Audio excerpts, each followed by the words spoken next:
Ya, alhamdulillah sudah ya. Nah, beliau kelahiran Yaman, kemudian juga bahasa yang beliau kuasai, Masya Allah ya, ini Arab, Prancis, Indonesia, Inggris, Jepang. Luar biasa ya, guru kita pada malam hari ini bukan kaleng-kaleng nih. Dan beliau juga aktivitas saat ini sebagai dosen dari Farmasi Unisba, dosen luar biasa UIN Bandung, Kepala Kajian Pusat Kajian Asia Pasifik Unisba. Beliau juga sebagai Imam Masjid Raya Bandung, kemudian Ketua Yayasan Halimah Indonesia, lalu kemudian beliau pengurus MUI Kota Bandung, beliau juga Wakil Ketua LKNU Provinsi Jawa Barat, dan narasumber kajian Islam, tahsin, dan tahfiz Quran. Nah, dan beliau adalah pemegang sanad 10 kiroat, ya, ini berarti kiroah sab'ah ya. Masya Allah, tabarakallah. Kita sambut, inilah dia Syekh Dr. Yazen Al-Hakimi. Assalamualaikum warahmatullahi wabarakatuh. Waalaikumsalam warahmatullahi wabarakatuh. Hai kalau Ustaz. Alhamdulillahirrabbilalamin. Bagaimana kabarnya Syekh Khaifah? Alhamdulillah, sehat Ustaz Andi insyaAllah. Dalam keadaan sehat walafiat insyaAllah. Masya Allah. Mudah-mudahan antum dan semua peserta yang hadir dalam keadaan sehat walafiat insyaAllah. Amin, amin ya Allah ya Rabbal Alamin. Baik Syekh, ini adalah pertama kali ya kita berjumpa di Zoom, teman-teman semua. Pertama kali kami dari PBI Jawa Barat bertemu beliau pada saat kajian Dr. Zaidul Akbar. Ya, beliau pada waktu itu menjadi apa, Syekh? Waktu di Al-Jabar itu, Syekh? Mengisi bareng bersama Dr. Berdua Zaidul ya? Akbar. Berdua dengan Dr. Zaidul Akbar, Masya Allah ya. Kemudian Dr. Zaidul Akbar memperkenalkan ke kami, dan qadarullahnya beliau adalah orang Bandung sekarang. jadi orang Bandung ya, Syekh. Insya Allah sudah mudah-mudahan menuju orang Sunda insyaAllah. Masya Allah, orang Sunda. Nanti bahasanya nambah lagi dong satu, bahasa Sunda ya. Amin, amin insyaAllah. Ya, baik. Malam hari ini apa yang akan dibahas, Syekh? Insya Allah hari ini kita sama-sama akan membahas mukaddimah tentang Ibnu Qayyim al-Jauziyah, ilmu beliau, dan bagaimana beliau menulis buku At-Tibbun Nabawi yang terkait dengan ilmu kesehatan ala Rasulullah Sallallahu Alaihi Wasallam. Dan kita akan membahas sedikit bagaimana Rasulullah Sallallahu Alaihi Wasallam melalui hadis-hadis dan sunnatnya menyampaikan beberapa ajaran-ajaran yang benar-benar menjaga kesehatan kita dan bagaimana kita bisa memanfaatkannya untuk zaman kita ini. Masya Allah, tabarakallah. Ini penting banget. Kita sebagai terapis ya, penyehat Tibbun Nabawi, apalagi kemudian kita sebagai anggota PBI ya, menghidupkan, mengangkat derajat kemuliaan bekam sunnah, tentu membahas kitab Ibnu Qayyim ini sesuatu hal yang sangat-sangat kita rindukan ya.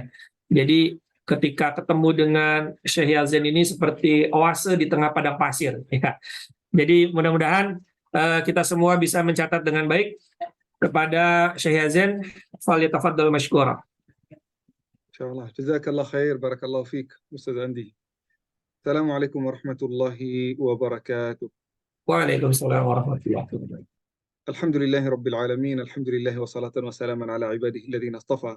Ya Rabbana lakal hamdu kama yanbaghi li jalali wajhika wa 'azimi sultanik. Lakal hamdu hatta tarda wa lakal hamdu idza radit wa lakal hamdu ba'da ridha. Alhamdulillah wa syukrulillah. Terasa sangat bahagia karena bisa bertemu dengan ibu-ibu, bapak-bapak, teman-teman dan sahabat perjuangan At-Tibbun Nabawi, praktisi sunnat Rasulullah Sallallahu Alaihi Wasallam, berjuang dan berusaha untuk menyebarkan manfaat di antara manusia. Sangat bahagia, sangat senang, dan juga ini termasuk kehormatan bagi saya sehingga saya bisa bertemu dan juga berbicara di hadapan ibu-ibu dan bapak-bapak yang pengalamannya luar biasa, ilmunya juga luar biasa, apalagi takwanya dan kesalihan yang tidak bisa diragukan lagi. Nah, sebagaimana Ustaz Andi sampaikan, izinkan dan juga maafkan saya kalau mungkin ada kekurangan dalam bahasa, tetapi saya berusaha untuk insya Allah menyampaikannya dalam bahasa yang jelas bagi kita semua. Insya Allah sama-sama ya teman-teman, kita akan mempelajari dalam kajian ini, kita akan mempelajari satu buku. Kita mulai dari awal sampai akhir. Sehingga kita akan menguasai ya semua yang datang. Hadis-hadis Rasulullah Sallallahu Alaihi Wasallam, sunnat Rasulullah, pendapat-pendapat ulama di dalam buku ini, insya Allah kita semuanya kita berusaha untuk mengcover semua. Nah, setelah itu kalau kita sudah selesai kitab At-Tibbun Nabawi, buku Tibbun Nabawi, insya Allah kita akan pindah ke buku yang lebih lanjut lagi, misal Ad-Da'wa Dawa, sebagaimana Dr. Zaidul Akbar pernah menyarankan, atau kita mungkin akan membahas tentang Ar-Rahmah fi Tibbi wal Hikmah, karya Asyuti. Nah, tetapi insya Allah kali ini kita sama-sama akan mempelajari At-Tibbun Nabawi li Ibnul Qayyim al-Jauziyah. Beliau salah satu ulama yang sangat besar. Ibnul Qayyim al-Jauziyah ini hadirin yang dimuliakan Allah Subhanahu wa taala, diberi nama Ibnul Qayyim. Apa itu Qayyim? Qayyim pengajar atau pengasuh ya. Qayyim, pengasuh. Kalau kita bisa berkata, kalau kita di Timur Tengah akan dengar Qayyimul Masjid. Apa artinya Qayyimul Masjid? Yang memimpin masjid ini, yang mengimami, yang mengurus. Nah, oleh karena itu, Qayyim ini berarti pemimpin. Pemimpin apa? Pemimpin Al-Jauziyah. Al-Jauziyah itu nama madrasah, nama pesantren, nama sekolah. Misal kalau mungkin Ustaz Andi juga punya pesantren, bisa juga dikatakan Ibnu Qayyim atau Qayyim. Ustaz Andi ya. Kenapa? Karena beliau pengasuh. Beliau pemimpin salah satu pesantren atau madrasah. Begitu juga Ibnu Qayyim al-Jauziyah. Beliau pemimpin madrasah atau pesantren namanya Al-Jauziyah. Di mana? Di Asyam, di Suriah. Disitulah banyak tanaman-tanaman, banyak herbal. Seperti Indonesia lah. Tetapi pasti tetap kalah dengan Indonesia. Indonesia itu termasuk biodiversitas tertinggi yang paling hebat di dunia. Jadi kalau kita mengumpulkan herbal, mengumpulkan yang terkait dengan At-Tibbun Nabawi dari Indonesia, insya Allah bakal kita sukses, bahkan kesuksesan kita jauh dibandingkan dengan para praktisi At-Tibbun Nabawi di Timur Tengah. Karena pilihan mereka di sana pilihan yang sangat terbatas. Sedangkan di Indonesia, pilihan kita di sini tidak terbatas. Jutaan, bahkan ratusan juta dari tanaman-tanaman yang ada di Indonesia bisa jadi tidak ada di negara-negara lain. Nah, oleh karena itu disebut oleh ilmuwan-ilmuwan dunia, Indonesia ini termasuk biodiversitas yang paling tinggi di dunia.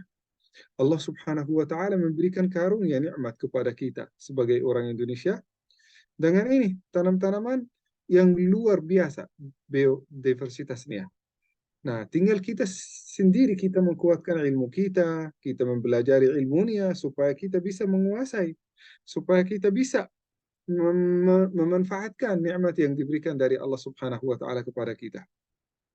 Kata orang Arab, kalau ada seseorang diberi nikmat dari Allah Subhanahu wa taala tetapi tidak bisa menggunakannya, ini seperti silah biadi ajuz. Bapak Ibu, saya berharap kalau bisa mengerti bahasa Arab karena bahasanya sangat lucu. Silah biadi ajuz, seperti senjata di tangan seorang yang tua renta. Tua renta sudah nggak bisa bergerak, sudah nggak bisa menggunakan senjata. Diberi senjata tidak bisa dimanfaatkan. Begitu juga kita di Indonesia. Kita diberi senjata, diberi nikmat dari Allah Subhanahu wa taala, ujung-ujungnya kita hanya menggunakan madu. Berarti saya tidak merendahkan madu. Madu ini termasuk di antara obat-obatan yang sangat dianjurkan oleh Allah Subhanahu wa taala dan Rasulnya.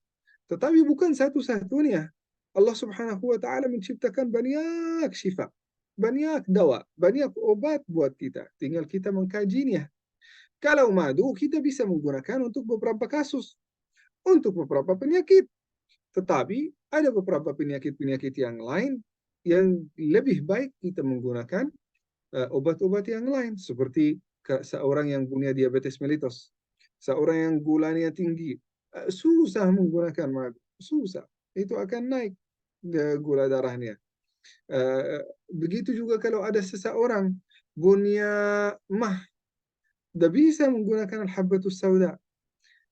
Kalau ada seseorang punya tekanan darah, darahnya tinggi, kita tidak bisa menggunakan al-irq saus atau kita tidak bisa menggunakan al-qistul hindi.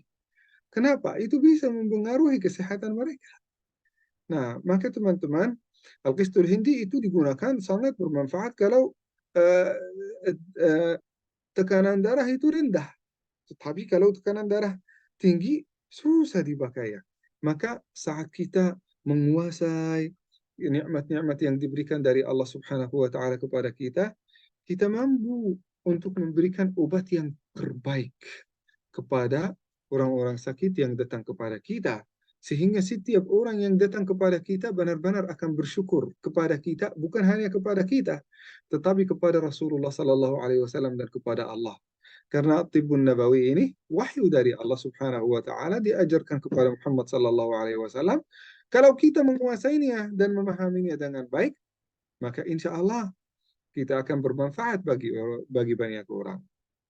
Nah, kalau kita hanya mempraktisi hijamah, meskipun hijamah itu Rasulullah sallallahu alaihi wasallam sangat memujinya. Bahkan Rasulullah sallallahu alaihi wasallam bersabda, "Asy-syifa'u fi thalathah." Obat-obatan itu disimpan, diberikan oleh Allah Subhanahu wa taala dalam 3 bentuk. Yang pertama al-qasd wal hijamah, qasd wal hijamah. Nah, yang kedua al-kay bin nar, menggunakan api. Nah, dan sebagainya. Nah, yang penting menggunakan bagian dari syifa itu hijamah, tetapi bukan semua syifa dan obat-obatan itu tersimpan di dalam hijamah. Nah, oleh karena itu Ibnu Qayyim al-Jauziyah ini teman-teman yang saya cintai karena Allah Subhanahu wa taala, beliau ahli ilmu syar'i. Ilmu syar'i ini teman-teman termasuk semua ilmu yang bermanfaat. Ilmu Al-Quran termasuk ilmu syar'i, fiqih syar'i, usul syar'i, bahasa Arab termasuk ilmu syar'i. Karena apa? Bermanfaat. Ada juga ilmu fisika, bermanfaat, termasuk ilmu syar'i. Ilmu kimia, bermanfaat, syar'i. Kedokteran, syar'i. Tibbun nabawi juga bermanfaat dan syar'i, disyariatkan oleh Allah Subhanahu wa taala. Oleh karena itu Ibnu Qayyim al-Jauziyah ini sejak umur beliau sudah 17 tahun beliau disuruh untuk menjadi pengajar. Di mana? Di Al-Jauziyah. Pengajar bahkan memberikan sanad kepada semua murid-murid beliau. Ketika beliau menjadi pengajar, beliau tidak merasa puas, tetapi terus belajar. Dan di antara guru-guru beliau yang paling hebat, guru beliau yang paling hebat yaitu Ibnu Taimiyah. Pernah dengar tentang Ibnu Taimiyah? Guru yang sangat hebat dalam mazhab al-Imam al-Hambali. Sebenarnya al-Imam Ibnu Taimiyah wal Imam Ibnu Qayyim itu mempelajari 4 mazhab, semua mazhab. Bahkan mazhab-mazhab yang tidak dianggap di dalam mazhab Ahlus Sunnah wal Jamaah mereka mempelajarinya. Seperti mazhab Ibnu Laith, mereka mempelajarinya. Mazhab Laithi. Dan juga mazhab Al-Jarudi, mereka belajarinya. Mazhab Zaidi, mazhab Al-Zahiri, mereka mempelajarinya di dalam sunnah, di dalam sirahnya. Mereka mempelajari semua mazhab-mazhab ini. Tetapi mereka menguasai satu mazhab dan mengikutinya yaitu Al-Mazhabul Hambali. Mazhab Hambali sekarang sudah tidak diikuti di seluruh dunia, hanya di dalam satu negara, yaitu di Saudi. Hanya di sana. Kalau di Indonesia mungkin mazhab Imam Syafi'i kan? Nah, jadi Ibnu Qayyim al-Jauziyah ini ilmu beliau dalam 4 mazhab itu luar biasa. Tetapi beliau mengikuti mazhab al-Imam al-Hambali. Seperti gurunya. Beliau menemani gurunya sampai dari 17 sampai 20 tahun. Coba bayangkan. Jadi kalau kita membelajar satu buku dengan guru kita mempelajari 1 bulan, kita sudah merasa kita sangat hebat. Kita mulazamah 1 tahun, merasa sangat hebat. Ini udah puas gitu. Kita belajar 4 tahun, kita dapat S1. Setelah itu 1 tahun atau 2 tahun S2, setelah itu 3 tahun S3. Itu semuanya tidak akan sampai 10 tahun. Kita sudah termasuk doktor, menuju profesor. Padahal belajar kurang dari 10 tahun. Ibnul Qayyimul Jauziyah. Dari satu guru belajar sampai 20 tahun. Ada beberapa riwayat 17 tahun sampai 20 tahun. Luar biasa. Bagaimana dengan guru-guru yang lain? Itu luar biasa Ibnu Qayyimul Jauziyah. Dan beliau sangat setia kepada gurunya. Bukan hanya belajar ilmu, setelah itu balik untuk mencari duit, untuk mencari gaji, untuk mencari manfaat. Meskipun nggak apa-apa, tidak ada masalah. Mencari duit dengan keahlian kita, tidak ada masalah sebenarnya. Nah, tetapi Ibnu Qayyimul Jauziyah ini tidak pernah melupakan gurunya. Beliau selalu mendukung gurunya sampai mereka berdua sama-sama dipenjarakan. Beliau menemani gurunya sampai gurunya mati dan meninggal di dalam penjara. Jadi Ibnu Ibnu Taimiyah ini yang luar biasa, buku-buku yang ditulis oleh beliau, luar biasa manfaat beliau untuk seluruh umat Islam. Beliau meninggal dunia dalam keadaan terzalimi di dalam penjara. Allah, luar biasa.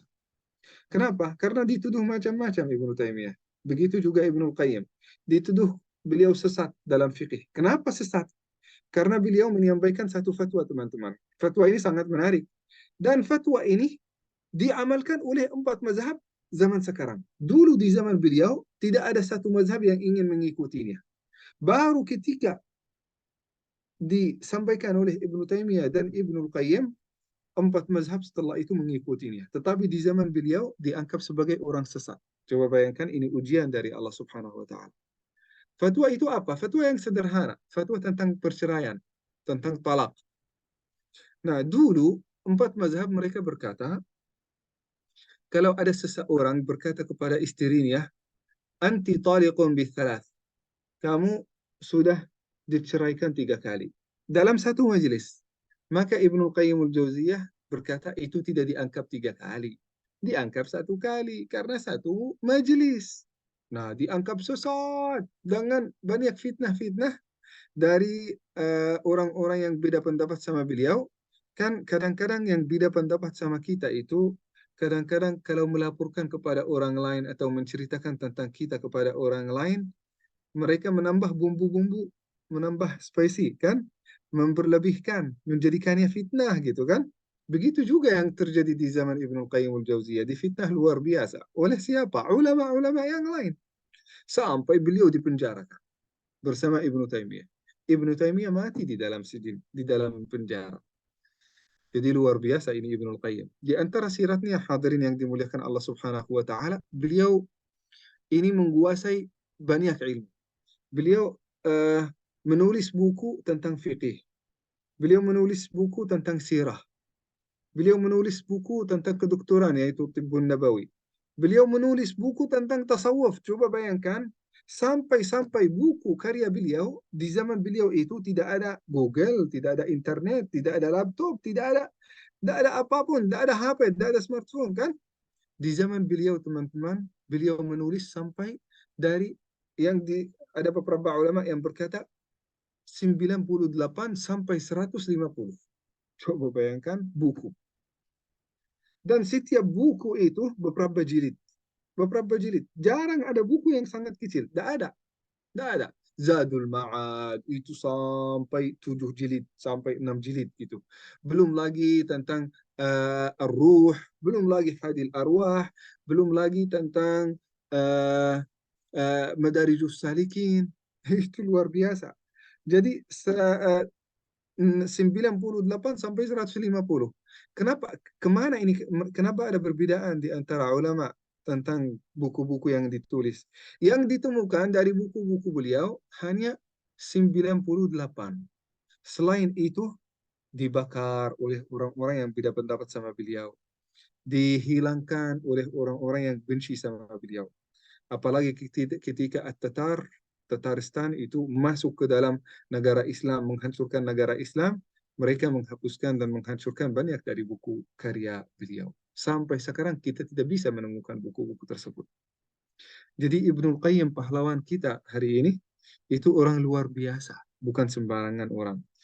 Yang kita akan membahas hari ini teman-teman, kita akan membahas hanya tentang At-Tibbun Nabawi, satu buku. Satu buku ini satu jilid. Satu jilid. Sebenarnya beliau tidak pernah menulis buku, satu buku ini sendiri menjadi At-Tibbun Nabawi. Enggak. Beliau menulis buku namanya Zadul Ma'ad. Zadul Ma'ad. Kita hafal buku ini teman-teman. Di dalam Zadul Ma'ad itu ada banyak jilid. Membahas tentang apa? Membahas tentang Rasulullah Sallallahu Alaihi Wasallam. Semua detail tentang Rasulullah. Ciptaan Rasulullah Sallallahu Alaihi Wasallam, tubuh Rasulullah Sallallahu Alaihi Wasallam, sunnat Rasulullah, hadis-hadis Rasulullah Sallallahu Alaihi Wasallam, berang Rasulullah, ghazawat Rasulullah, sikap Rasulullah, akhlak Rasulullah, membahas tentang segala hal tentang Rasulullah. Dan salah satunya kedokteran dan kesehatan ala Rasulullah Sallallahu Alaihi Wasallam yang namanya At-Tibbun Nabawi di dalam satu buku ini. Jadi Zadul Ma'ad ini termasuk buku yang sangat besar, salah satu bukunya. Bagian dari buku ini namanya At-Tibbun Nabawi. Jadi bagian dari buku, bukan buku. Ini At-Tibbun Nabawi. Bagian dari Zadul Ma'ad. Jadi Zadul Ma'ad ini besar. Di dalamnya ada satu chapter namanya At-Tibbun Nabawi. Satu chapter itu satu jilid. Coba bayangkan. Apalagi kalau At-Tibbun Nabawi, apalagi kalau Zadul Ma'ad itu sebesar apa ya? Jadi itu menunjukkan bahwasannya Ibnul Qayyim ini sangat hebat. Benar sangat hebat. Orang yang sangat hebat. Di zaman beliau tidak ada fasilitas yang kita miliki sekarang. Tetapi Masya Allah, karya beliau dan manfaat beliau kepada kita semua itu luar biasa. Langsung kita mulai ya. Sekarang mungkin ibu-ibu, bapak-bapak, Siap, saya. Masya Allah. langsung kita sekarang mulai membahas tentang bukunya. Nah, izinkan saya share screen ya. Saya cari bukunya. Nanti saya akan kirim, gimana kalau Ustaz Andi saya kirim bukunya untuk semua atau gimana? Oke, boleh PDF-nya? PDF boleh. Saya kirim ke chat ya, kolom chat ya. Siap, Baik, siap. coba Jadi caranya. langsung di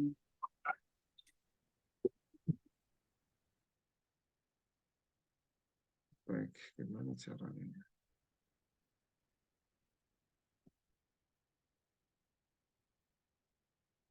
Chat, grup chat. Gimana caranya? Tidak ada chat ya di sana. Ada chat ya. Boleh. Baik. Kalau chatnya atau saya kirim linknya ya. Kayaknya mungkin tidak bisa ini di download langsung. Bisa di download ya. Or host file ya. Ada file. Galeri desktop. Ini bukunya insya Allah gratis buat semua teman-teman. Dan juga Masya Allah. tulisannya sangat jelas dan baik sekali gitu ya. Tulisannya sangat jelas dan sangat indah. Tetapi dalam bahasa Arab, karena ini dalam bahasa Arab, maka kita mengkajinya bareng ya teman-teman ya. Kita mengkajinya bareng. Ini sudah sampai lagi di upload ya. Izinkan saya untuk share screen ya teman-teman ya, boleh? Baik, Bismillah. Tafadhol, tafadhol, Syekh. Baik, Bismillah. Ini jelas. Nah, jelas, jelas. Masya Allah. Baik, maaf. Ini gimana ya?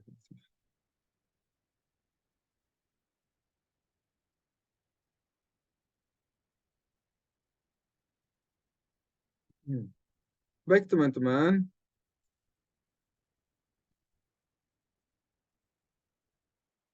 Nah, kita mulai membahas supaya kita memenuhi semua amanah teman-teman. Maka izinkan saya untuk menjelas semuanya, termasuk dari pendahuluan ya. Dan kita berusaha yang tidak penting kita akan skip karena kadang-kadang beliau membahas tentang sesuatu yang ada kepercayaan di zaman itu, tapi tidak dari hadis Rasulullah Sallallahu Alaihi Wasallam. Jadi ada banyak dari buku ini ijtihad dari Ibnu Qayyim al-Jauziyah yang sudah terbukti dengan ilmu pengetahuan zaman sekarang itu tidak ada, itu hanya beberapa mitos-mitos dan tidak ada dari hadis Rasulullah Sallallahu Alaihi Wasallam, maka kita akan skip. Jadi apa yang akan dijelaskan sekarang bukan semua, Kita akan berusaha untuk menjelaskan yang paling penting yang akan bermanfaat untuk kita semua di sini. Baik teman-teman, beliau awalnya mulai uh, membahas tentang mukaddimah. Mukaddimah kita tidak akan membahas karena tidak ada kaitannya dengan Tibbun Nabawi. Tidak ada kaitannya. Beliau membahas kenapa beliau menulis buku ini. Nah, yang beliau membahas awalnya beliau membahas tentang dua macam dari penyakit. Beliau berkata al-maradu naw'an. Ada dua macam dari penyakit. Kita harus mengetahuinya supaya kita bisa mengobatinya. Kita tidak bisa mengobati sesuatu, kita tidak bisa menghadapi musuh kita tanpa kita tahu kelemahannya apa kan? Begitu juga kita di sini bermusuhan dengan apa? Dengan penyakit-penyakit. Bagaimana supaya kita menghabiskannya? Nah, beliau berkata ada al-maradu naw'an. Ada dua macam dari penyakit. Yang pertama, maradul qulub. Ada penyakit yang terkait dengan hati. Terkait dengan hati. Maksud beliau terkait dengan pikiran. Karena saat itu mereka tidak tahu apa bedaan antara otak, ada apa bedaan antara hati dan otak. Jadi maksud beliau ini pikiran yang terkait dengan psikis, yang terkait dengan pikiran kita, yang terkait dengan ruh kita. Dan juga penyakit yang satu lagi, maradul abdan, penyakit tubuh kita, anggota tubuh kita, sakit tenggorokan, sakit lidah, sakit jantung, sakit liver, sakit kaki, ini maradul abdan. Nah, beliau berkata, kalau maradul qulub, kalau itu marad yang terkait atau penyakit yang terkait dengan kesehatan psikis kita, pikiran kita, dan juga kalbu hati kita, beliau berkata ada dua macam. Yang pertama, syubhat. Apa itu syubhat? Saat seseorang galau. Tuh. Galau itu dianggap sebagai penyakit. Galau, ini halal atau haram? Ini saya ambil perjalanan ini atau perjalanan ini? Saya ambil yang kanan atau kiri? Saya memilih guru ini atau guru ini? Hadis ini hadis saya atau zaid? Nah, maka ini menurut beliau ini termasuk penyakit. Dan termasuk ini teman-teman, apa yang disampaikan oleh beliau itu benar, terbukti secara ilmiah. Bahkan yang namanya Sigmund Freud ya, teman-teman, ahli psikologi. Bahkan beliau yang mendirikan ilmu psikologi modern. Beliau berkata, ada negatif energi, ada energi yang negatif yang akan dikumpulkan di dalam tubuh kita, itu bisa jadi dihasilkan dari kegalauan. Kita nggak tahu jalan apa kita akan menumbuh.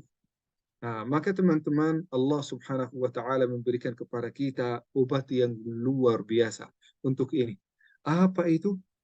Qul amantu billahi thumma istaqim. Istiqamah. Istiqamah sesuai dengan jalan Allah Subhanahu wa taala. Dengan istiqamah kita tidak akan galau. Kita masih galau, istikharah.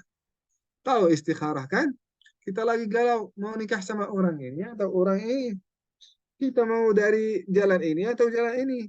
Mau berhijrah ke kota ini atau kota ini. Mau kerja ini atau ini. Istikharah kepada Allah Subhanahu wa taala. Ah, apalagi kata Rasulullah sallallahu alaihi wasallam, "Ma khaba man istakhar." Ma khaba man istakhar wala udima man istashar.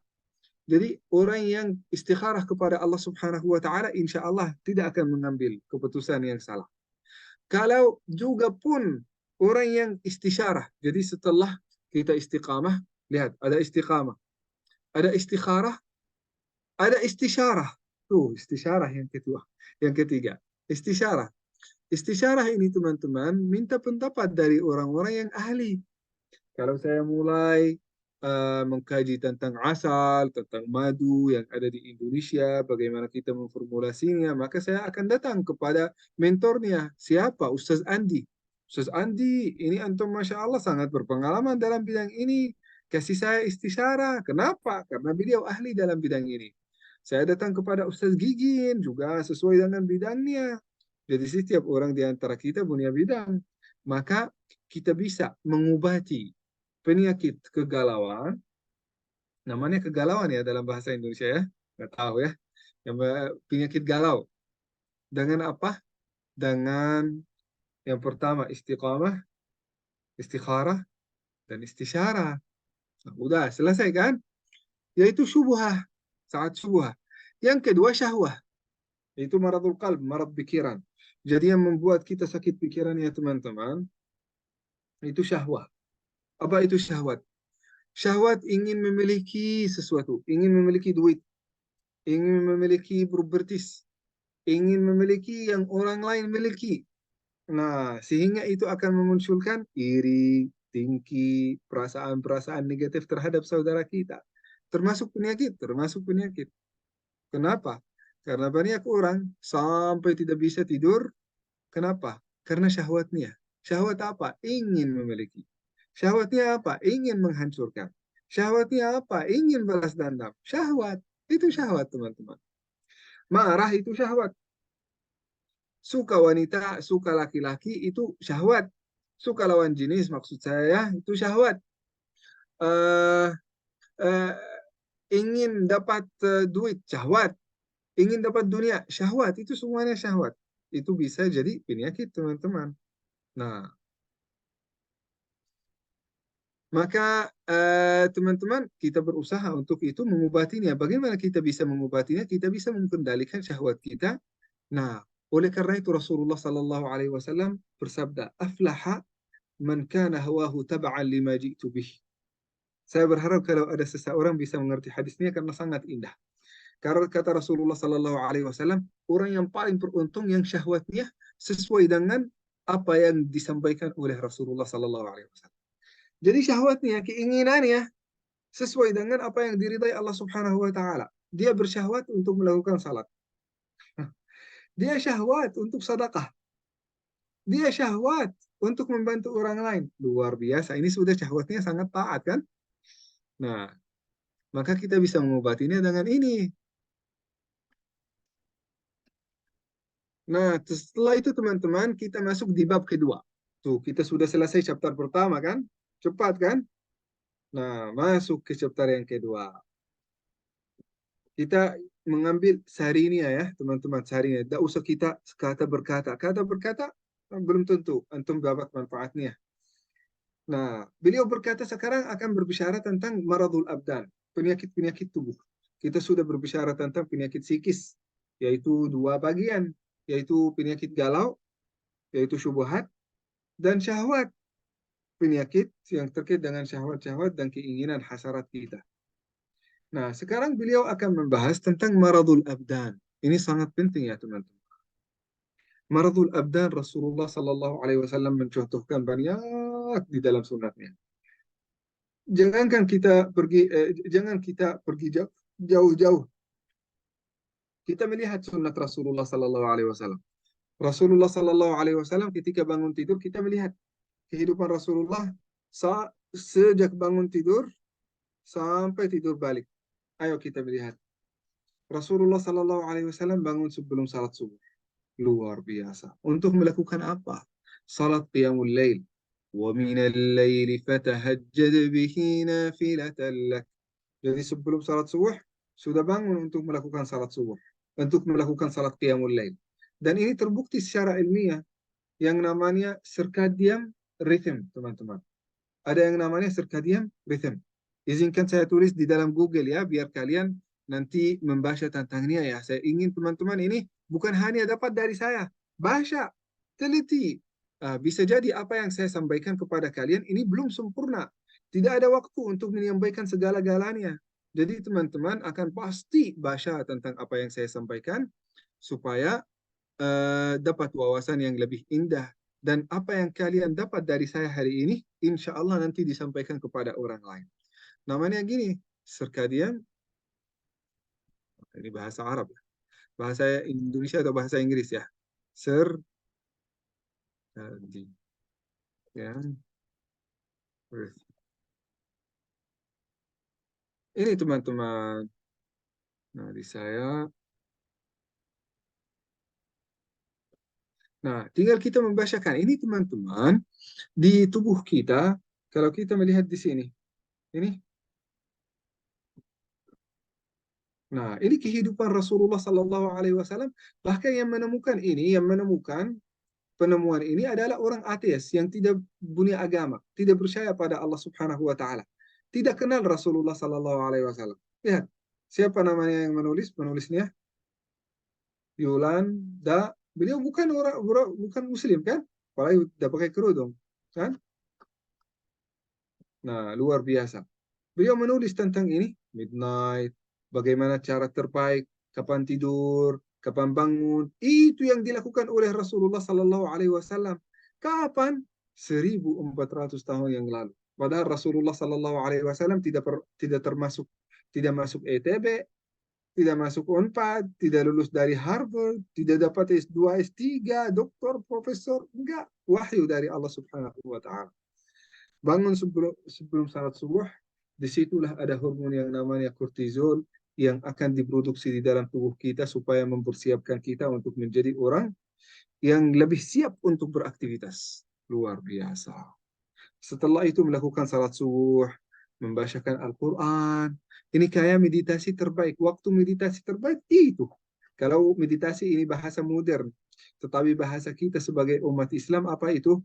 Khusyuk, tadabbur, merenung, tafakkur. Ini termasuk meditasi terbaik. Meditasi yang terbukti secara ilmiah. Nah, Rasulullah Sallallahu Alaihi Wasallam baru bangun, apa yang beliau lakukan? Ambil air wudhu. Ambil air wudhu, setelah itu apa? Sikat gigi. Terbukti secara ilmiah, tanyakanlah. Kalau ada seseorang di antara kita dokter gigi, tanya kepada dia. Tanya kepada beliau. Pasti beliau akan mengetahui bahwasannya di dalam mulut kita ini, di dalam mulut kita ini teman-teman, ada 500 lebih macam dari bakteri. Baru kita tidur, kalau kita tidur, kita kan tidak minum, tidak makan, maka bakteri itu tidak akan masuk ke dalam perut kita, tetapi akan berproduksi di dalam mulut kita. Jadi yang satu akan membelah dirinya menjadi jutaan.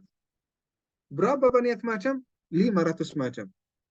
Coba bayangkan, kalau kita sikat gigi, kalau kita bangun, gimana? Lebih sehat. Sikat gigi pakai apa? Pakai siwak. Udul arak. Yang terbukti secara ilmiah itu manfaatnya luar biasa. Udul arak.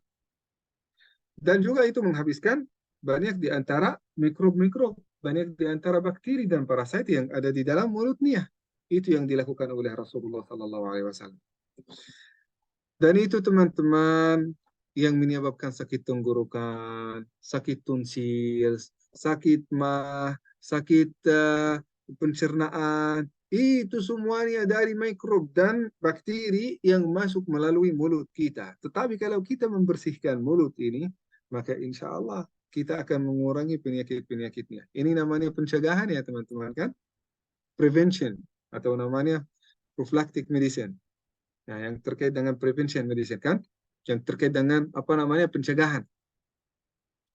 Nah, Rasulullah Sallallahu Alaihi Wasallam nanti kita insya Allah di dalam Tibbun Nabawi kita membahas tentang siwak ini dengan detail.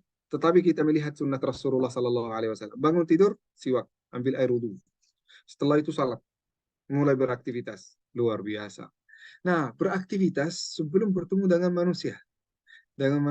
Jadi bukan baru bangun langsung bertemu sama orang lain. Bertemu sama orang lain dalam keadaan bau mulut seperti apa, bau badan seperti apa, dan juga kita tidak aktif saat kita berkomunikasi dengan orang lain. Coba kalau ada seseorang baru bangun, kita mau komunikasi sama dia, mau nggak ya? Nah, Rasulullah Sallallahu Alaihi Wasallam tidak seperti itu. Sampai ke masjid beliau sudah siap, beliau sudah wudhu, meskipun tidak bisa mandi saat itu, kecuali kalau beliau junub. Nah, Rasulullah Sallallahu Alaihi Wasallam menuju ke masjid, keluar dari rumahnya ke masjid. Keluar dari rumahnya belum sampai ke masjid itu sudah termasuk sikap kesehatan yang luar biasa. Kenapa? Karena ozon yang namanya O3. Kalau oksigen yang kita selalu ini nafas ini O2. Tetapi O3 itu ozon. Itu lebih sehat daripada oksigen. Oksigen yang 2 kali lipat. 2 kali zarat, 2 kali atom dari oksigen yang berkumpul satu sama lain yang sangat menyehatkan badan kita. Nah, itu tidak boleh kita menciumnya, menghirupnya berlebihan. Nah, sekali sehari dengan konsentrasi yang ada di dalam udara saat subuh, waktu subuh itu sudah cukup.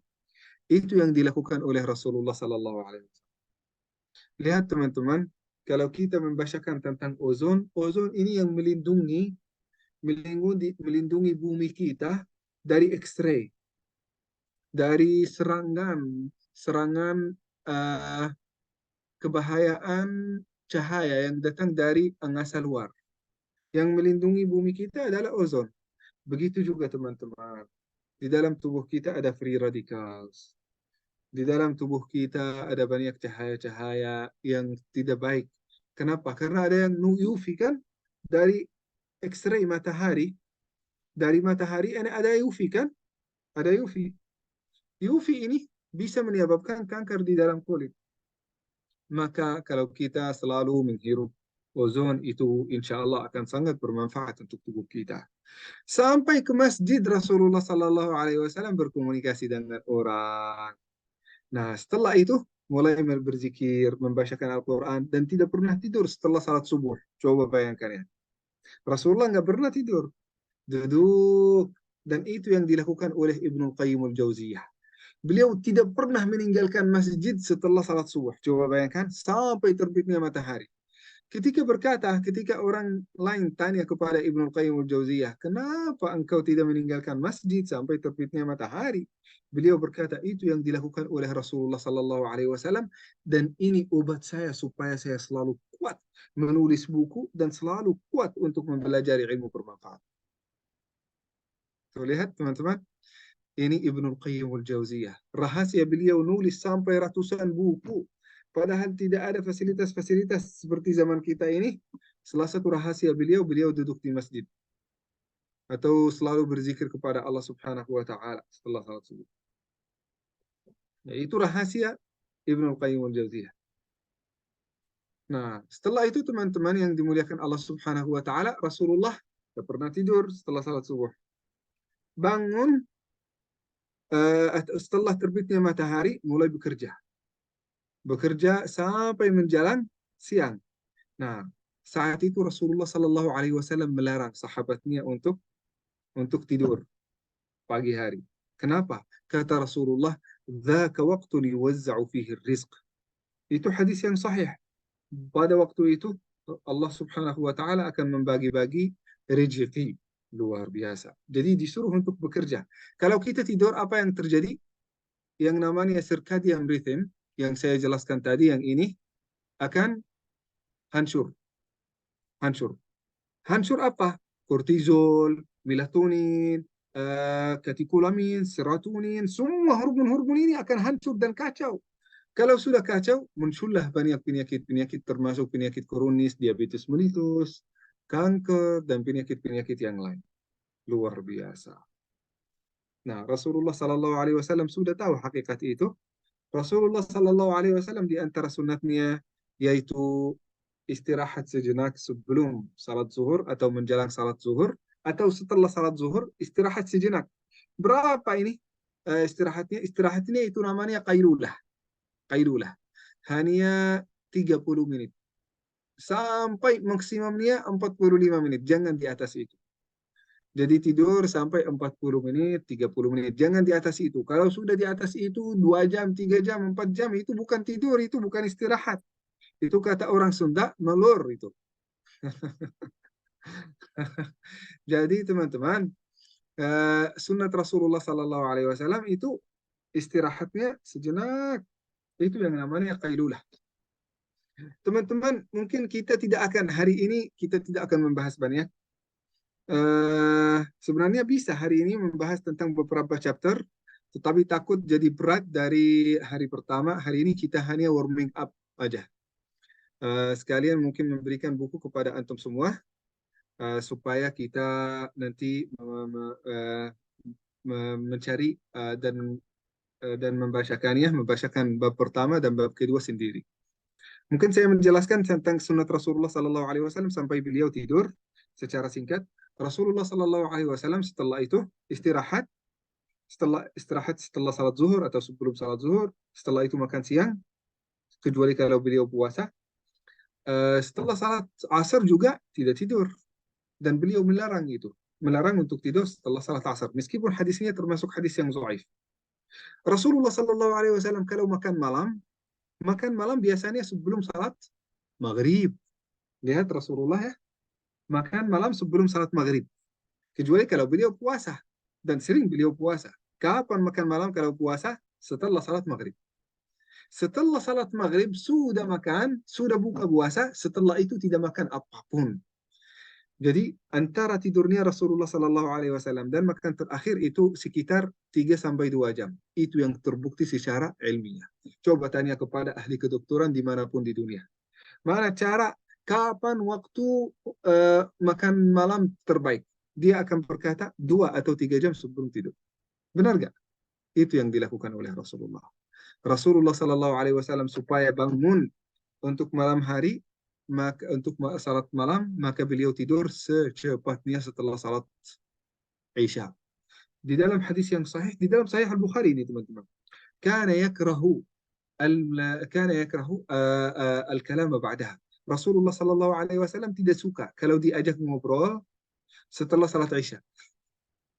Banyak orang kalau diajak ngobrol ini tukatif ya, dalam bahasa Inggris dalam bahasa Indonesia apa ya? Bahasa Indonesia cerewet ya.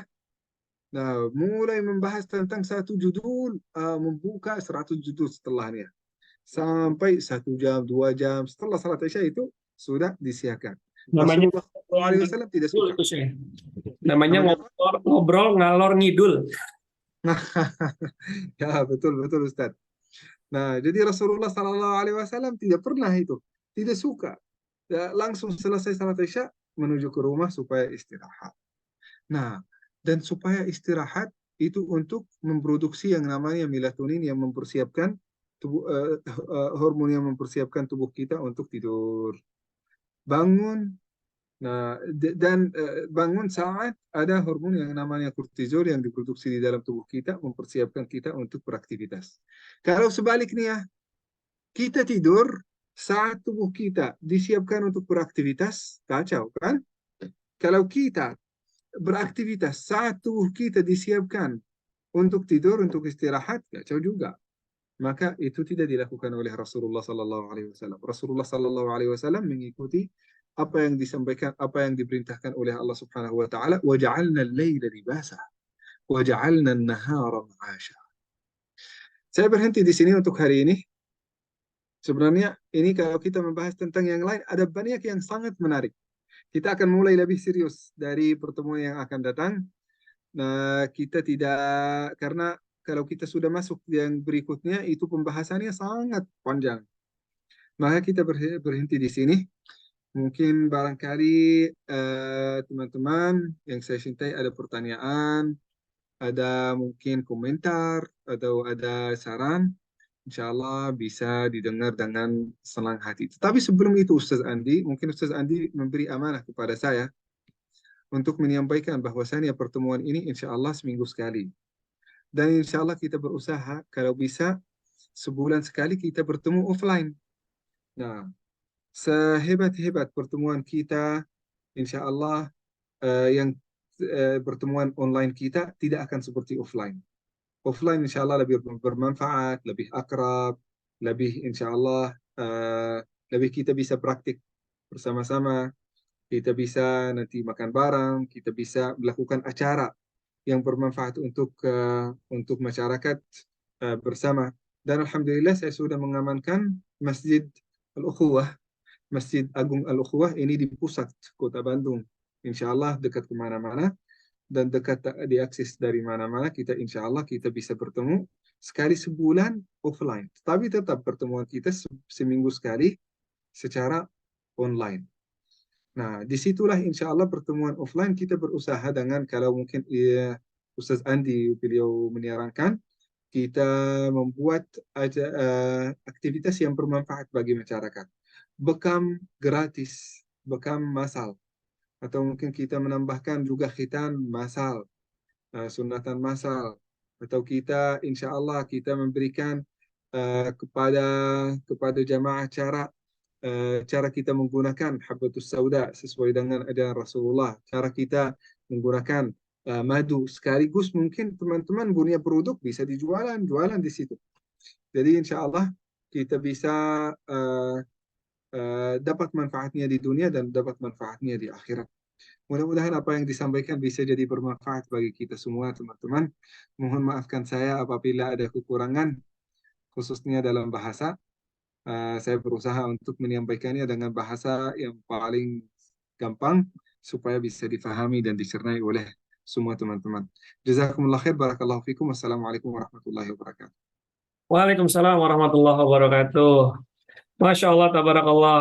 Ini baru permulaan saja, kita sudah terpana, terkesima, dan banyak banget hal-hal yang kita hal-hal yang kita pelajari gitu. Ternyata itu lebih dalam lagi malam hari ini dikupas oleh Syekh Yazen ya.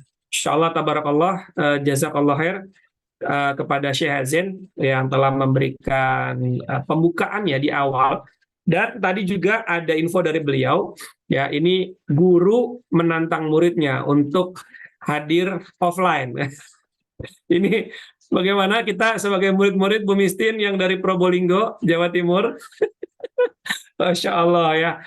Eh, apa ketika kita bermujahadah gitu ya dalam mencari ilmu, sampai tadi kemudian ya, bagaimana kita tahu akhirnya Ibnu Qayyim al-Jauziyah bisa membuat kitab ya, ratusan kitab yang luar biasa fenomenal, termasuk salah satu yang fenomenal adalah kitab Zadul Ma'ad. Itu saya yakin karena mujahadah beliau berguru ya ke Ibnu Taimiyah itu ya, tadi sekitar 15 sampai 20 tahun ya.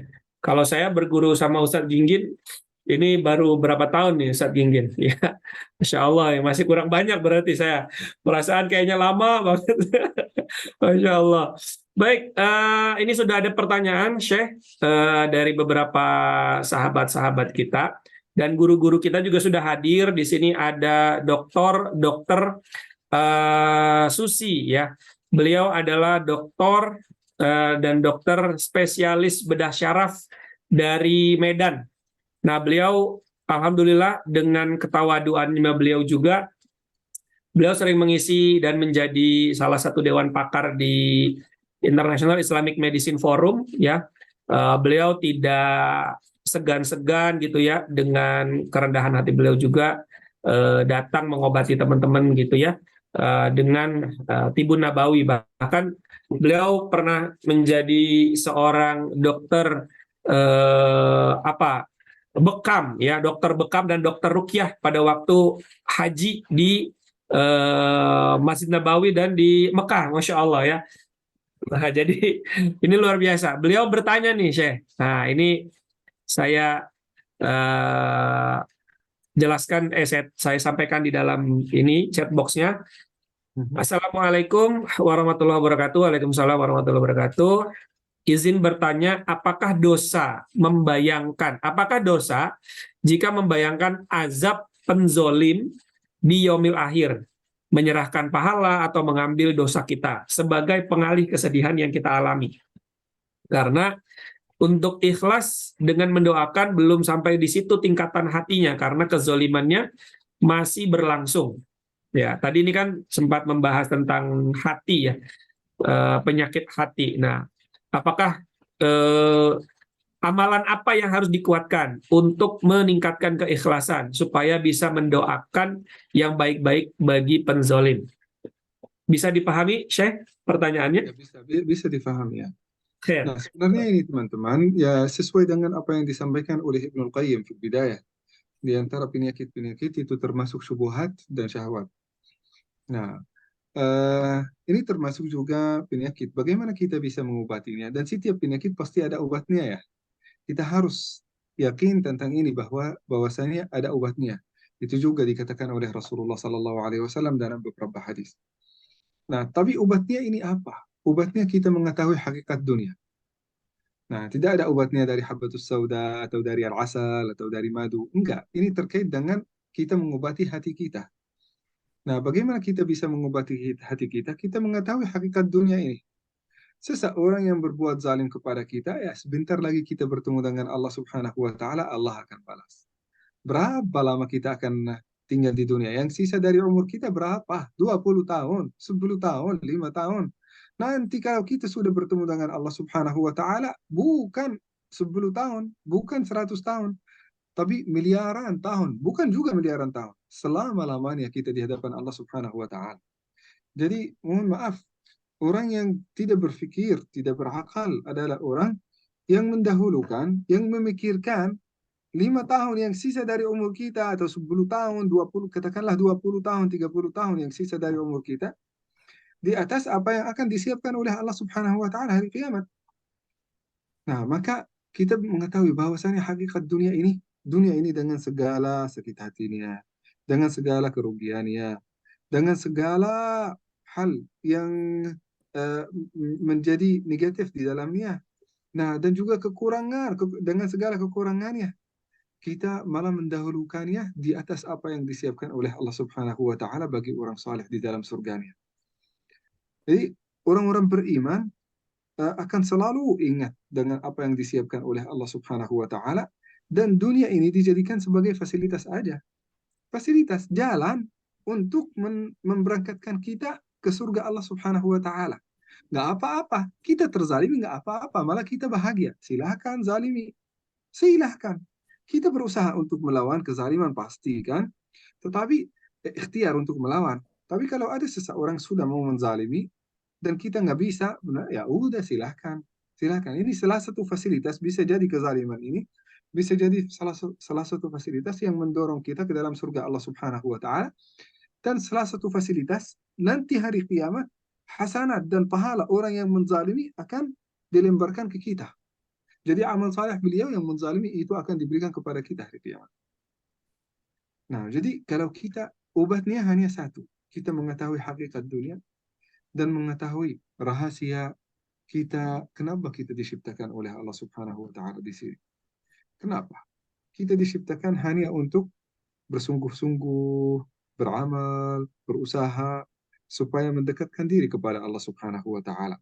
Entah ini menzalimi, entah ini membenci, entah ini mengambil hak saya, enggak apa-apa. Saya hidup di dunia ini, target saya hanya satu. Apa itu? Ridha Allah Subhanahu wa taala. Manusia mau memuji, silahkan. Mau mencela, silahkan. Nggak apa-apa. Target saya hanya satu.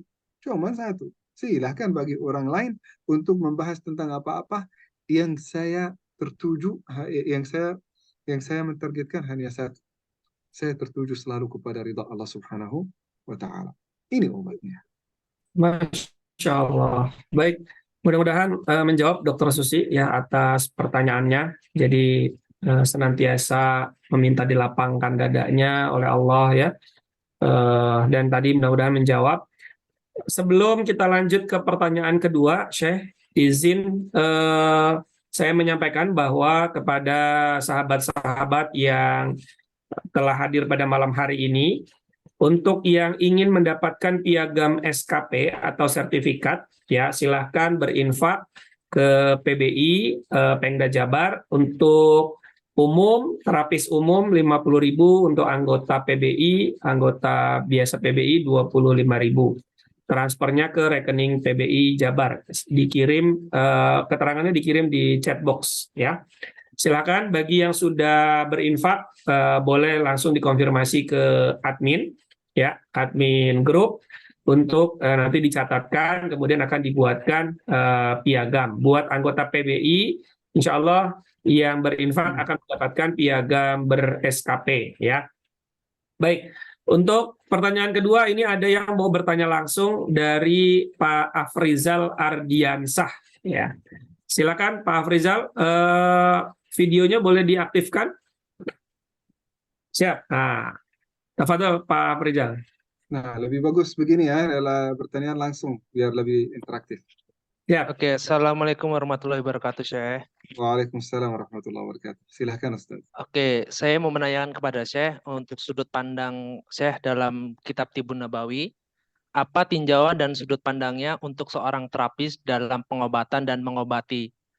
Panduannya menitip beratkan dengan kaidah Quran dan Sunnah. Apakah Ibnu Qayyim dalam menyelesaikan penyakit dan mengobatinya dan korelasinya di zaman kini untuk menyelesaikan penanganan penyembuhan penyakitnya itu seperti apa? Ya, ini pertanyaan sangat penting. Sudah menjelaskan sedikit mungkin di mukadimah tadi. Nah, kita menganggap Ibnu Qayyim ini bahkan dengan kehebatan yang luar biasa, kita tetap menganggap beliau sebagai manusia. Manusia, ya tidak ada manusia yang sempurna kan? Pasti ada kelemahannya, ada kelebihannya. Pasti kelebihannya itu jauh lebih banyak daripada kelemahan. Maka saat kita mengkajinya, mengkaji buku beliau, kita tidak akan mengkajinya seperti orang buta gitu ya. Kita harus mengikuti segala hal yang ada di dalamnya. Makanya tadi saya sudah sampaikan, ada sesuatu yang terkait dengan hadis Rasulullah Sallallahu Alaihi Wasallam ini yang akan dibahas, khususnya hadis-hadis yang sahih yang akan dijelaskan. Adapun yang terkait dengan ilmu yang sudah ilmu kono termasuk yang diambil dari Cina, yang diambil dari Yunani, yang diambil dari uh, kedokteran-kedokteran yang ada di zaman itu yang tidak ada kaitannya dengan sunnah Rasulullah Sallallahu Alaihi Wasallam, maka ini kita tidak akan membahasnya apabila berseberangan atau konflik dengan ilmu modern yang sudah terbukti secara ilmiah. Saya juga sebagai seorang peneliti, saya dosen di Fakultas Kedokteran Unisba dan juga dosen di Farmasi Unisba dan juga di Unpad, di UIN. Ya, dia pasti sering membahas tentang hal yang terkait dengan At-Tibbun Nabawi, yang terkait dengan obat-obatan. Uh, jadi kita berusaha untuk apa yang tidak bermanfaat bagi kita, insya Allah kita akan skip dulu. Kita akan skip supaya kita tidak mensia-siakan waktu kita. Misal, beliau membahas bahwasannya tubuh kita ini asalnya terdiri dari 3 bagian. Beliau berkata, bagian pertama adalah udara, bagian kedua adalah air, bagian ketiga adalah tanah. Nah, maka kita berusaha untuk mempelajari tentang khasiat air, khasiat udara, khasiat bumi supaya kita bisa memahami tubuh kita. Ini di dalam ilmu kesehatan, di dalam ilmu penelitian sudah tidak terlalu bermanfaat. Kita bisa mempelajari khasiat tubuh kita, khasiat tubuh kita dengan cara yang lebih menarik dan juga lebih penting daripada itu. Nah, jadi beliau tetap manusia dengan segala kehebatan yang luar biasa yang kita uh, sampaikan. Beliau tetap manusia. Beliau hanya menyerap ilmu yang ada di zaman beliau disampaikan di dalam bukunya. Beliau tidak pernah melakukan, tidak ada kesalahan. Ini tidak termasuk kesalahan. Tetapi ilmu yang ada di zaman beliau yang sudah berkembang sampai zaman kita. Jadi apa yang disiapkan di dalam apa yang akan disampaikan di dalam kajian ini teman-teman, At-Tibbun Nabawi tetapi ke arah tahdib. Apa artinya ke arah tahdib?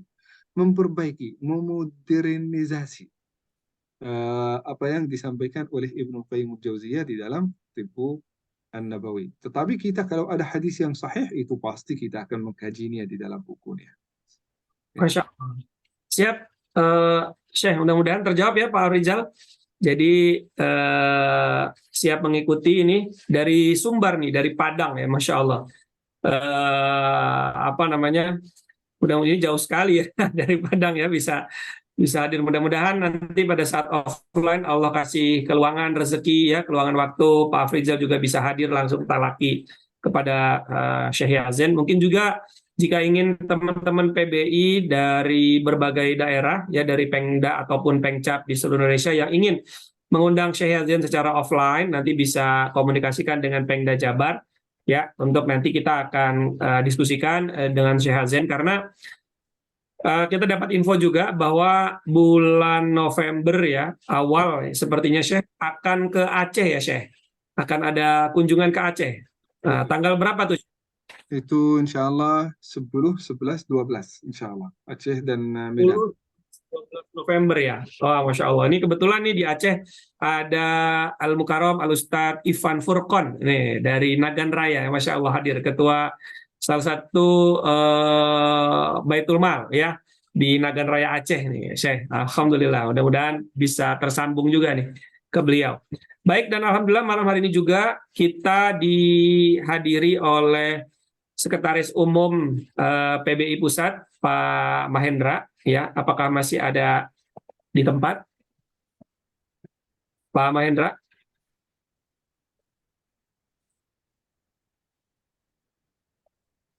Sudah sepertinya terlempar lagi ya. Oke, ini karena banyak banget nih yang keluar masuk begitu ya, terlempar, tapi nggak apa-apa. Alhamdulillah tadi sudah Oh, disampaikan juga Ustaz ada. bahwa Ustaz Mahendra ada. Alhamdulillah. ada. Ada alhamdulillah beliau. Alhamdulillah. Oh, Itunya mute. Ada, di Ustaz. mana ini? Ini di mute di apa? Di yang kedua, di screen kedua. Oh, sebentar. Ya. Ustaz Mahendra boleh di unmute itunya. Udah bisa unmute. Alhamdulillah. Alhamdulillah. Ya, Assalamualaikum Ustadz. salam, alhamdulillah. Barakallah, Ustaz Sen. Alhamdulillah. Ya, ini Pak Ustadz Mahendra ini Sekretaris Umum PBI Pusat, Syekh. Beliau juga Masya Allah. beliau Ahlan wa sahlan. sebagai pemilik dari PT Herbal Insani ya, dan sering kita adakan event-event kajian-kajian, training-training di apa namanya di Taman Herbal Insani ya. Ada yang ingin disampaikan sedikit, Ustadz Mahendra? Ya, sedikit aja, Ustaz. Ya. Ya, bismillahirrahmanirrahim. Assalamualaikum warahmatullahi wabarakatuh. Jazakallah Syekh atas ilmunya. Ini mungkin kami sebagai penggiat bekam di Indonesia ini memang perlu penguatan dasar keilmuan Tibun Nabawi khususnya, Ustaz. Jadi para terapis bekam di Indonesia ini memiliki latar belakang pengobatan yang beragam dengan ilmu pendidikan yang beragam. Nah, dasar-dasar ilmu Tibun Nabawi ini memang kita masih coba menggali dari berbagai sumber, kemudian ingin menyatukan mereka dalam satu tujuan yang sama. Nah, ini perlu penguatan-penguatan dari para guru termasuk dari Ustadz saya kira. Jadi tadi tawarannya untuk belajar secara kontinu mungkin setiap minggu tadi tawarannya Masya Allah, tabarakallah. Atau bahkan mungkin pertemuan secara offline itu kami sangat antusias. Mudah-mudahan anggota PBI di Indonesia ini akan antusias bisa ikut, Ustaz. Jazakallah atas waktunya dan supportnya dari Ustaz nih. Gitu, jazakallah Syekh. Wa iyyakum jazakumullah khair Ustaz. Barakallahu fiik insyaallah. Insyaallah mudah-mudahan insyaallah kita ke depan kita bisa bikin rujukan Tibbun Nabawi bukan hanya untuk hijamah, meskipun sudah ada hijamah itu sudah luar biasa saya membacakannya, itu luar biasa Masya Allah, tetapi mudah-mudahan Insya Allah target kita, mudah-mudahan kita bisa bikin rujukan dan buku At-Tibbun Nabawi yang menjadi rujukan untuk kita sebagai praktisi di Indonesia Insya Allah. Amin. Amin. Amin, amin. Amin, Masya Allah, tabarakallah. Syukran, jazakallah khair, Ustadz Mahendra. Ini nampaknya kita dari PBI ini mendapatkan satu hadiah lagi nih dari Allah, dikirimkan orang terbaik ya untuk bisa sama-sama kita belajar kajian tentang Tibbun Nabawi. Jazakallah khair, Ustadz Mahendra. Amin, sama-sama. Baik, sahabat-sahabat semua, ini ada pertanyaan lagi dari kolom chat. Izin Syekh saya bacakan. Assalamualaikum, waalaikumsalam. Melihat kebiasaan Rasulullah SAW, kapan sebaiknya minum ketika bangun tidur? Sebelum umur atau setelahnya? Kemudian yang kedua, tentang penyakit kanker. Ya, saudari beliau, berarti ini akhwat, menderita kanker yang sudah menjalar ke usus. Ya, sudah 7 kali operasi, sekarang akan operasi lagi yang di usus. Mohon nasihatnya, Syekh. Ada, Syekh. Baik, kalau ini air Rasulullah Sallallahu Alaihi Wasallam memperbanyak minum air sampai beliau memuji unta yang kalau minum itu sekaligus minum banyak gitu. Nah, tapi Rasulullah Sallallahu Alaihi Wasallam sunnat beliau yang memperbanyak minum air, tetapi bukan sekaligus, diminum dengan 3 tahap setiap kali minum. Boleh juga kalau kita mau minum, Rasulullah Sallallahu Alaihi Wasallam biasanya punya ina yang sangat besar, cangkirnya besar gitu. Jadi minum itu sampai 3 kali. Tapi dengan cangkir yang kita punya ini, kita bisa meminum 1 cangkir, 1 gelas 1 kali, 1 gelas lagi 1 kali, 1 gelas. Ya. Jadi Rasulullah Sallallahu Alaihi Wasallam memperbanyak minum air. Dan kalau minum, bukan meminumnya sekaligus, tetapi bertahap-tahap. Dan itu baik untuk perut kita. Rasulullah Sallallahu Alaihi Wasallam sebenarnya tidak ada hadis saya tidak menemukan hadis yang ketika Rasulullah Sallallahu Alaihi Wasallam baru bangun langsung minum. Tidak ada hadisnya. Kita juga tetap menjelaskan yang benar atau yang ada hadisnya atau tidak. Tetapi menurut ilmu kedokteran dan ilmu kesehatan, hal yang terbaik yang kita lakukan saat kita bangun tidur, kita langsung mencuci mulut kita dan langsung minum setelah itu. Kenapa? Masih ada banyak bakteri-bakteri di dalam mulut kita kan? Masih ada banyak. Begitu kita minum, bakterinya yang ada di dalam mulut malah masuk gitu. Meskipun banyak di antara bakteri itu akan mati karena asam lambung, asam perut yang sangat tinggi atau yang sangat rendah itu akan mematikan bakteri, tapi bukan semua bakteri itu akan mati. Ada yang namanya H. pylori. H. pylori ini akan hidup, bisa hidup meskipun itu asamnya meski yang ada di dalam perut itu sangat asam, tetap bisa hidup. Nah, maka kita mencuci mulut, setelah itu mau minum. Kalau yang kanker, yang terkait dengan kanker, ini kanker termasuk di antara penyakit-penyakit yang tidak ada hadisnya dari Rasulullah Sallallahu Alaihi Wasallam, termasuk dari an-nawazil. Apa artinya an-nawazil?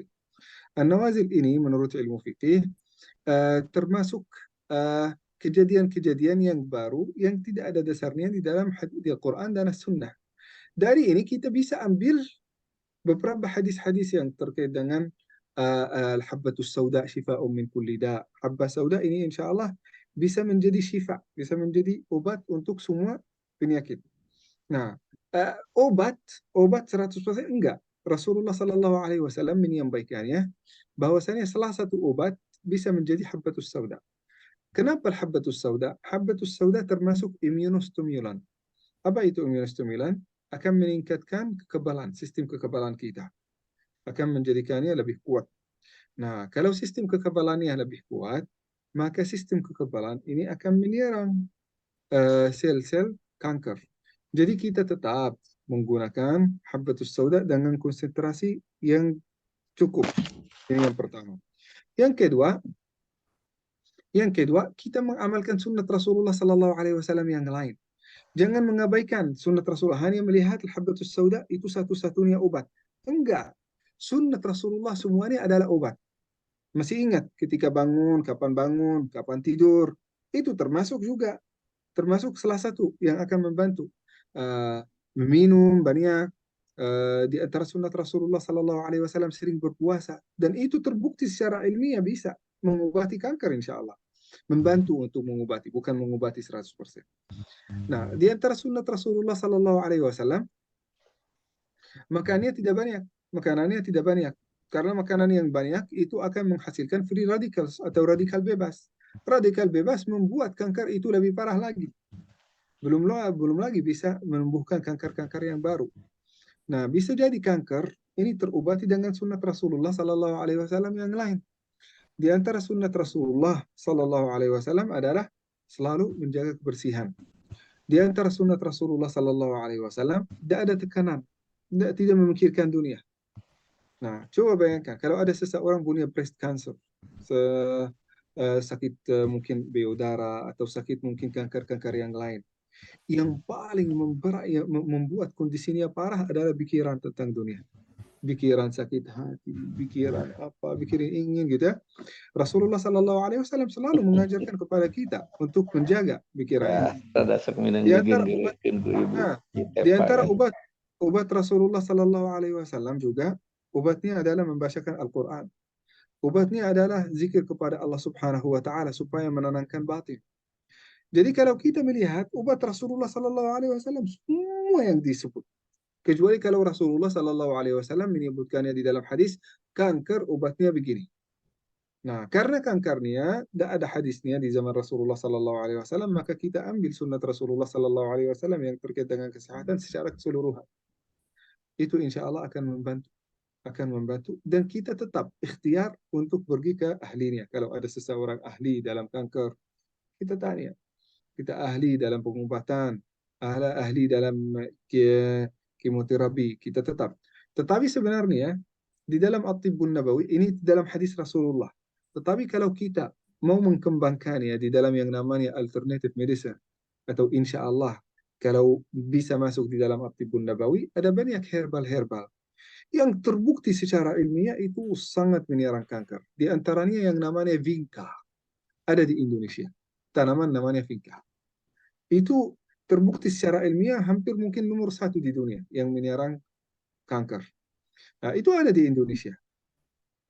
Nah, mungkin di dalam rujukan kita akan mengumpulkan semua tanaman-tanaman yang ada di Indonesia yang bisa digunakan untuk penyakit seperti kanker atau penyakit-penyakit yang lain. Nah, barakallahu fiik, jazakallah khair. Masya Allah, mudah-mudahan terjawab apa yang ditanyakan tadi. Sebelum kita tutup, mungkin ada satu lagi penanya terakhir sebelum nanti ada pengumuman dari Ketua Pengda PBI Jabar, Ustadz Gigin Sugiwa. Mungkin ada yang ingin bertanya langsung kepada Syekh Yazen. Saya persilahkan. Ya. Oh, Pak Afrizal lagi nih nanya nih. Ya, baik, silakan.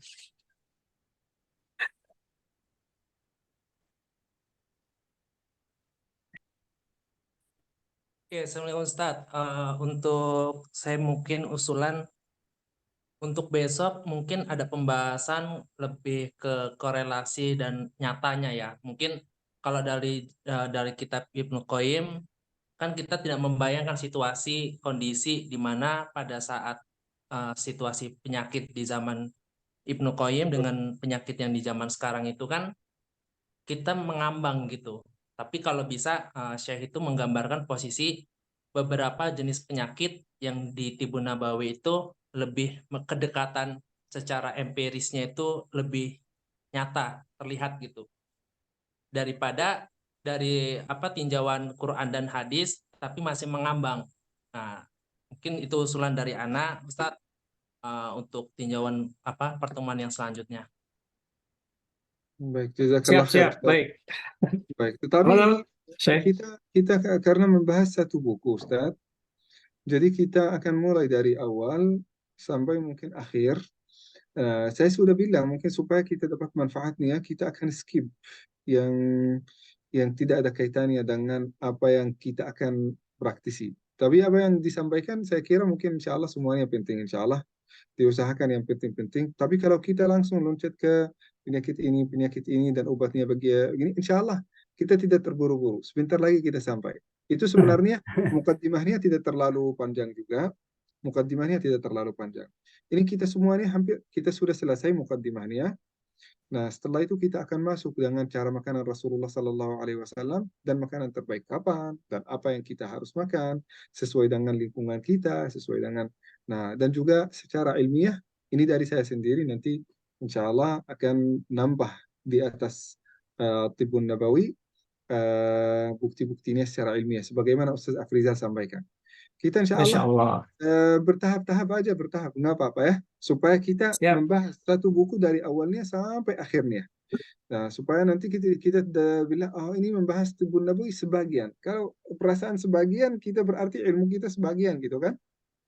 Nah, ini juga kesempatan bagi kita tahu kedokteran dan keilmu kesehatan di zaman mereka seperti apa.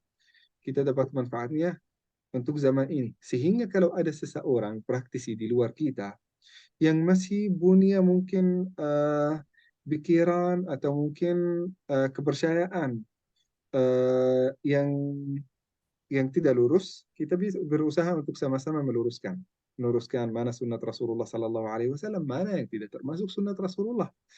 Nah, kita membahas bukunya sampai akhir, insya Allah. Ini Tibbun Nabawi kita berusaha untuk menyelesaikannya dalam waktu mudah-mudahan 3 bulan kita atau mungkin kurang dari itu kita sudah selesai. Nanti kita masuk di dalam buku yang berbeda. Mudah-mudahan Masya Allah. sekarang kita sudah membahas hampir 15%. Coba bayangkan. Sekarang kita sudah 15%. Kita sudah loncat sampai 15%. insya Allah minggu depan kita berusaha sampai 25 dan mudah-mudahan insya Allah 3 bulan ini udah selesai. Insya Pak, nanti kita akan bahas ya. Allah. Oke, ini sebelum masuk ke Ustadz Gigi nih, ada penanya satu lagi ya. Saya kasih kesempatan nih, Pak Romadoni Bekasi. Ya, ini orang Jabar ya. Silakan. Ya, alhamdulillah, jazakallah khair Ustaz Andi. Assalamualaikum ya Syekhana Al-Kiram. Waalaikumsalam Ustaz. Ya Allah, Silakan nurahibu Ustaz. fikum fi hadhil lailah biliqa'i. Masya Allah. Ya Ini Syekh. dalam bahasa Arab ini Allah. pertanyaan kami. Ya, mau ya Syekh, uridu soal ya Syekh. Indana salah satu as'ilah hal yumkin Nah, sa'as'alukum tafadhal. al-an. Tafadhal, Masya Allah. Yang pertama ya Syekh, yang pertama adalah ini sudah lama ingin saya tanyakan Syekh, tentang apa ya, tentang istilah, tentang ta'arif daripada At-Tib An-Nabawi dan Islamic Medicine. Nah, itu apakah dua hal yang sama atau apakah dua hal yang berbeda seperti itu? Ini mungkin kadang-kadang mungkin kurang penting, tetapi yang saya rasakan ketika kita ingin mempelajari di antara keduanya, jika keduanya berbeda, itu saya butuh tentang definisi itu supaya lebih fokus mana yang akan kita pelajari terlebih dahulu jika berbeda. Kalau memang itu sama secara definisi berarti kan tidak ada masalah, tidak mafi muskilah seperti itu. Kemudian yang kedua ya Syekh, tentang diagnosa. Terus terang di level klinis, di dalam klinis kita itu terutama saya sendiri itu sangat lemah dalam penegakan diagnosa, terutama ketika kita berpraktek al-hijamah seperti itu.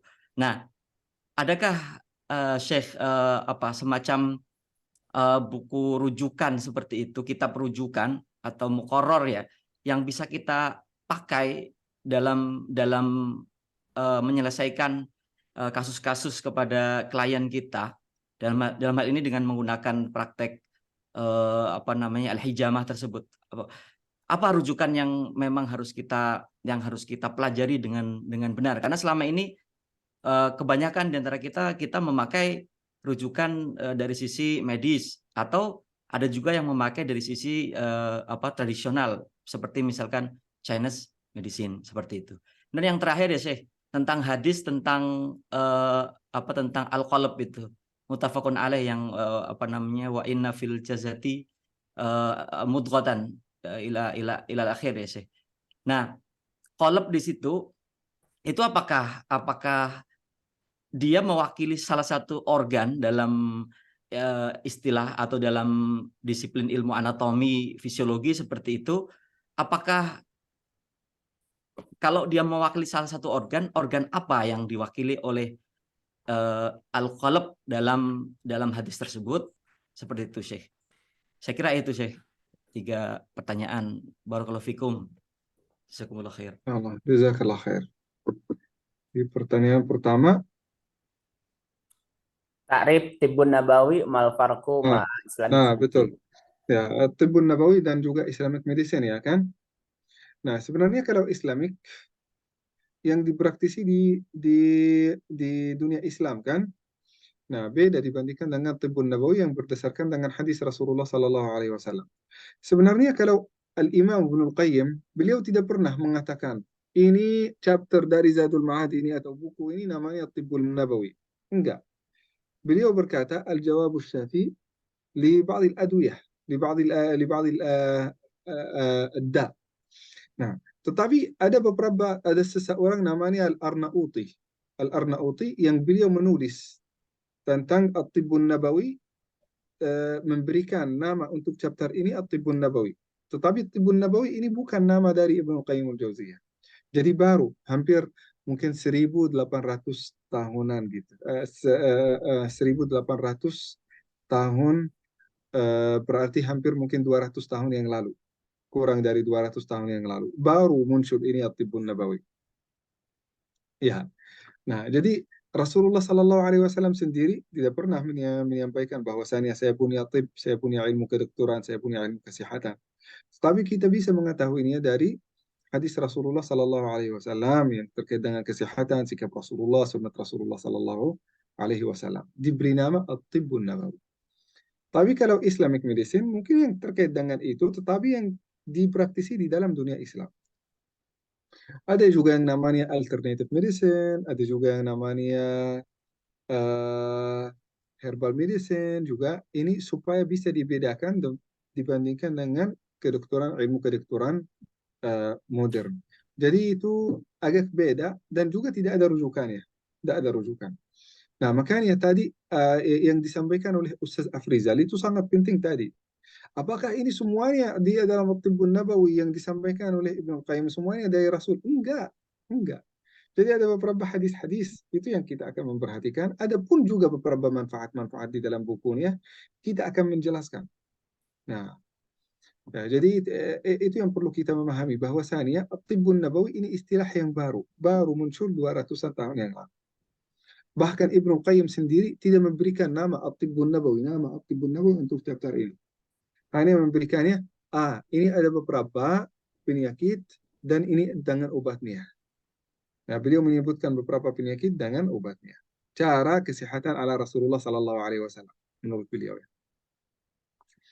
Nah, ini yang pertama. Kalau untuk Islamic medicine tidak ada sebenarnya Islamic medicine. Tetapi bisa jadi maksudnya mungkin kedokteran yang dipraktisi di dalam dunia Islam. Nah, tapi saya kira mungkin kalau kita mengikuti ini At-Tibbun Nabawi, kalau kita memberikan nama At-Tibbun Nabawi untuk apa yang dilakukan oleh Rasulullah Sallallahu Alaihi Wasallam di dalam sunnahnya, apa yang disampaikan oleh Rasulullah Sallallahu Alaihi Wasallam di dalam hadisnya, insya Allah pantas. Karena di dalamnya banyak hadis-hadis yang menceritakan tentang kesehatan. Nah, yang kedua, al-qalb ala inna. Yang kedua tentang diagnosa. Diagnosa. Yang Rujukan. terkait dengan diagnosa, mungkin saya kemarin juga membahas tentang Ustaz Gigin dan juga Ustaz Andin tentang masalah ini, tentang diagnosa. Kita harus mungkin tahu mungkin diri kita dan juga harus mengetahui sunnah Rasulullah Sallallahu Alaihi Wasallam bahwasanya di zaman Rasulullah Sallallahu Alaihi Wasallam tidak ada alat-alat yang canggih yang digunakan untuk bisa menentukan ini penyakit apa, berdasarkan apa. Kenapa? Di zaman Rasulullah Sallallahu Alaihi Wasallam tidak ada light microscope, tidak ada. Di zaman Rasulullah Sallallahu Alaihi Wasallam tidak ada reagen-reagen yang bisa mengetahui enzim ini tinggi, enzim ini rendah. Tidak ada reagen yang bisa menentukan ini antibody, ini ada bakteri, ini ada apa. Tidak ada di zaman Rasulullah Sallallahu Alaihi Wasallam. Hanya penyakit-penyakit secara umum, bahwasanya ini punya penyakit gigi, ini penyakit perut, ini penyakit kaki, ini penyakit apa. Rasulullah Sallallahu Alaihi Wasallam mengobatinya dengan sesuai dengan apa yang mereka melihat dengan mata telanjang. Tetapi kalau kita sudah punya alat-alat yang bisa melihat apa yang di belakang mata, apa yang tidak dilihat oleh mata, maka itu sudah termasuk ikhtiar terbaik supaya kita bisa melakukan apa yang dilakukan oleh Rasulullah Sallallahu Alaihi Wasallam, yaitu mengobati. Jadi targetnya mengobati dengan cara apapun, asal itu halal. Misal kita mau berangkat ke masjid, jalan kaki silahkan. Tapi kalau jauh gimana? Pakai mobil, pakai motor, kan? Nah, apakah kita menggunakan kendaraan ala Rasulullah Sallallahu Alaihi Wasallam, cari unta, cari keledai atau cari kuda? Enggak, meskipun sudah tidak praktis di zaman kita. Rasulullah Sallallahu Alaihi Wasallam kalau di zaman beliau ada mobil, bisa jadi pakai mobil Rasulullah, kan? Bisa jadi pakai pesawat supaya dakwah Rasulullah lebih efektif, lebih cepat disampaikan. Kalau di zaman Rasulullah Sallallahu Alaihi Wasallam ada mikrofon, pasti akan menggunakan speaker dan mikrofon, kan? Kita tidak akan berkata, oh ya ikut dakwah ala Rasulullah Sallallahu Alaihi Wasallam. Tidak mungkin, kan? Maka Rasulullah Sallallahu Alaihi Wasallam, ya kalau mungkin diagnos sesuai dengan kemampuan saat itu, fasilitas yang saat itu. Sekarang alhamdulillah fasilitas dan kemampuan yang diberikan kepada kita itu sudah luar biasa. Jangan menganggap ini laboratorium, ini bukan Tibbun Nabawi, jadi kita tidak akan menggunakannya. Enggak. Kita bisa memanfaatkannya untuk mengembangkan Tibbun Nabawi. Kemarin saya sampaikan ke Ustaz Gigin. Kita punya sekarang sangat kuat di dalam bekam, di dalam hijab. Nah, why not? Kenapa kita tidak menggunakan alat-alat canggih untuk bisa menentukan orang ini sangat membutuhkan hijamah, orang ini jangan hijamah dulu. Kenapa? Kita bisa melakukan tes darah. Darah ini tinggi, darahnya ini cocok. Ini bunia mungkin darahnya tekanan darah sangat rendah, jangan dulu. Ini HP-nya, hemoglobinnya sangat rendah, jangan dulu. Ini masih punya virus tertentu, ini mungkin HIV positif, ini mungkin hepatitis positif, jangan dulu gitu. Ada juga yang punya hemofilia, jangan dulu. Ada beberapa yang sangat dianjurkan untuk melakukan hijamah bekam dan juga ada yang tidak. Bagaimana kita bisa menentukannya? Dengan diagnosa modern. Diagnosa modern. Kita bisa mendukung at-tibbun nabawi sehingga at-tibbun nabawi benar-benar akan sangat bermanfaat bagi orang lain. Misal satu lagi, seseorang yang pakai al-qistul hindi, kan? Qistul hindi tinggal diberikan. Enggak, mohon maaf saya enggak mau berikan qistul, mau mengukur tekanan darah dulu. Nah, itu kan jadi tibbun nabawi yang benar-benar modern, yang terlihat ini benar-benar mengerti profesinya gitu. Saya belum mengerti ya habatus sauda sampai tolong tes darah ini supaya saya memastikan apakah ada bakteri H. pylori yang bakteri ini yang menyebabkan peptic ulcer atau mungkin penyakit mah di dalam perut atau mungkin yang GERD yang ada di dalam perut. Nah, jadi dengan cara ini kita bisa menentukan bahwasanya apa yang diwasiatkan oleh Rasulullah Sallallahu Alaihi Wasallam itu akan memberikan efektivitas terbaik. Jangan sampai kita menjadi fitnah bagi orang lain. Memberikan habbatus sauda kepada seseorang yang punya ulcer di dalam perutnya, tambah parah tubuhnya, tambah parah penyakitnya. Akhirnya yang disalahkan siapa? Yang disalahkan malah Rasulullah. Yang disalahkan agama Islam. Siapa yang menyebabkan itu? Kita sendiri.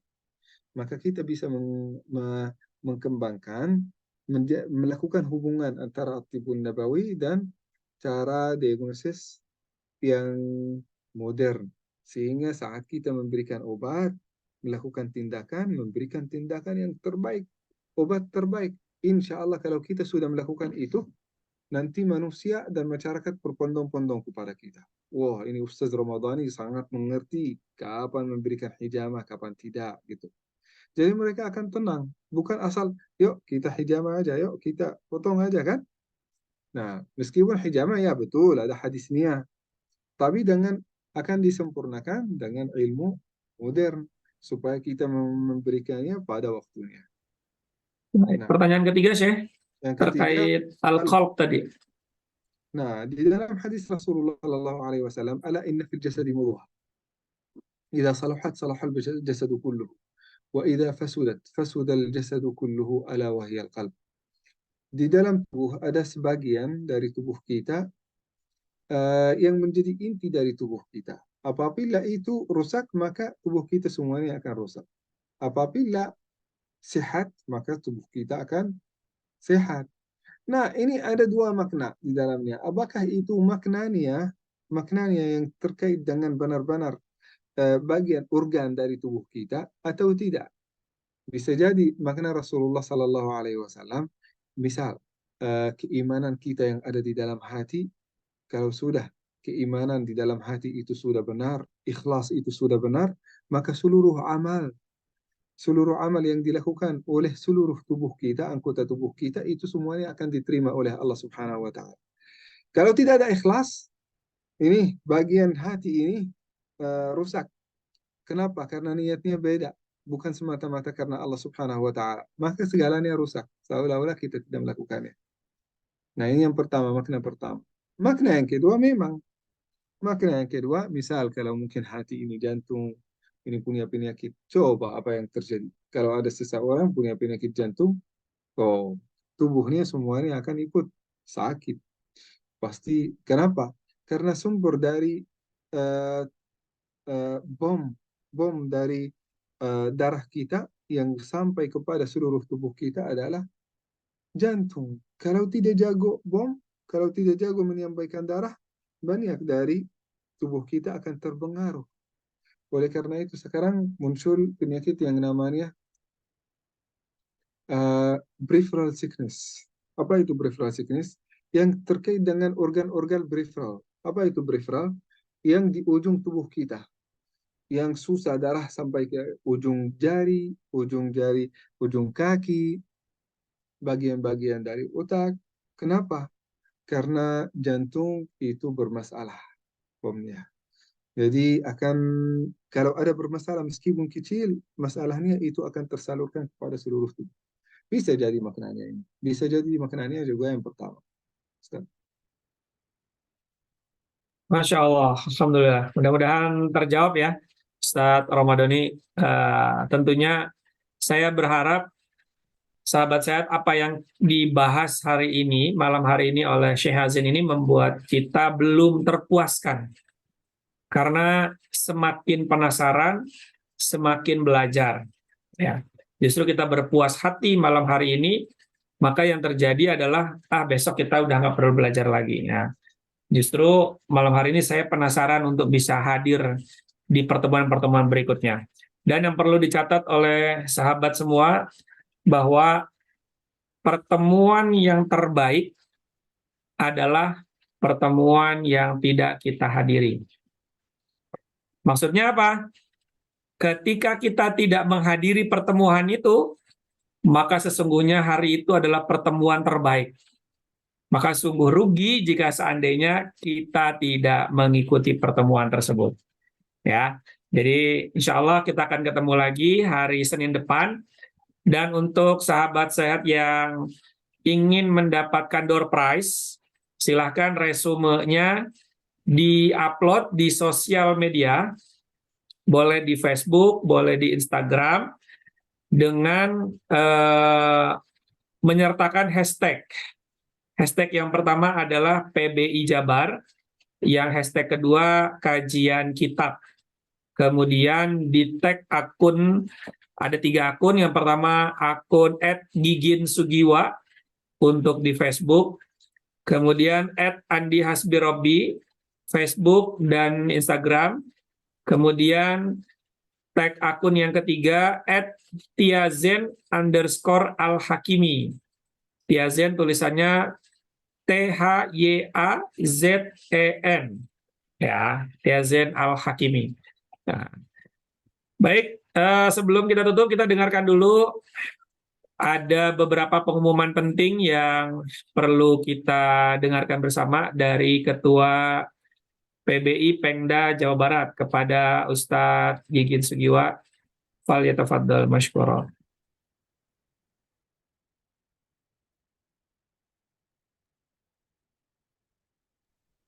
Bismillahirrahmanirrahim. Assalamualaikum warahmatullahi wabarakatuh.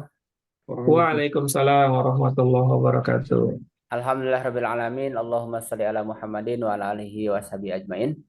Jazakallah ahsanal jazaa kepada semua audien ya, peserta yang sudah hadir di malam ini, dan mudah-mudahan Allah berkahi dan Allah berikan kita ilmu yang bermanfaat, dan semoga Allah istiqomahkan kita untuk bisa hadir di tiap malam Senin ini. Karena kenapa? Karena kadang-kadang kita juga sering, yang pertama apa?